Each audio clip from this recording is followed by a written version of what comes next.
নিয়ন্ত্রণ হারিয়ে খাদে পড়েছে যাত্রীবাহী নাহিদ সুপার পরিবহনের একটি বাস। দুর্ঘটনার পর বাসটির নিচে পানির মধ্যে একজন আটকা পড়ে থাকতে পারে বলে আশঙ্কা করা হচ্ছে। ঘটনাস্থলে উদ্ধার অভিযান চালাচ্ছে ফায়ার সার্ভিস ও পুলিশ।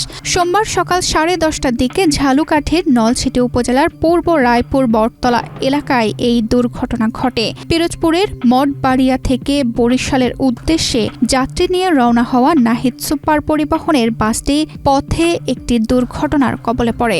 বসুন্ধরা ডায়াপেন্ট এখন আরো উন্নত। এই হট এয়ার থ্রো টপশিট দ্রুত শোষণ করে সোনামণিকে দেয় কোমল অনুভূতি। পুলিশ ও স্থানীয় সূত্র থেকে জানা যায়, বিপরীত দিক থেকে আসা একটি বাসকে ওভারটেক করার সময় দুটি বাসের মাঝখানে একটি আলফা বা 3 হুইলার চলে আসে। সেটিকে বাঁচাতে গিয়ে চালক বাসটির নিয়ন্ত্রণ হারিয়ে ফেলে। পরে বাসটি সড়কের পাশে খাদে পড়ে যায়। দুর্ঘটনার পর স্থানীয়রা বাসটির নিচে পানির মধ্যে একজনের হাত দেখতে পান।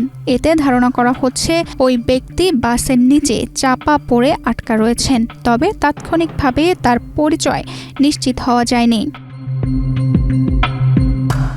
খবর পেয়ে ফায়ার সার্ভিসের সদস্যরা দ্রুত ঘটনাস্থলে পৌঁছে উদ্ধার অভিযান শুরু করেন। নলছিটি থানা পুলিশও ঘটনাস্থলে উপস্থিত থেকে উদ্ধার কার্যক্রমে সহযোগিতা করছে এবং আইন শৃঙ্খলা পরিস্থিতি স্বাভাবিক রাখতে কাজ করছে। এ বিষয়ে নলছিটি থানার এএসআই মোহাম্মদ শাহিন হাওলাদার বলেন, দুর্ঘটনার খবর পেয়ে পুলিশ দ্রুত ঘটনাস্থলে পৌঁছেছে। ফায়ার সার্ভিসের সঙ্গে সমন্বয় করে উদ্ধার অভিযান চলছে। অভিযান শেষ হলে হতাহত ও ক্ষয়ক্ষতির বিষয়ে বিস্তারিত জানানো হবে।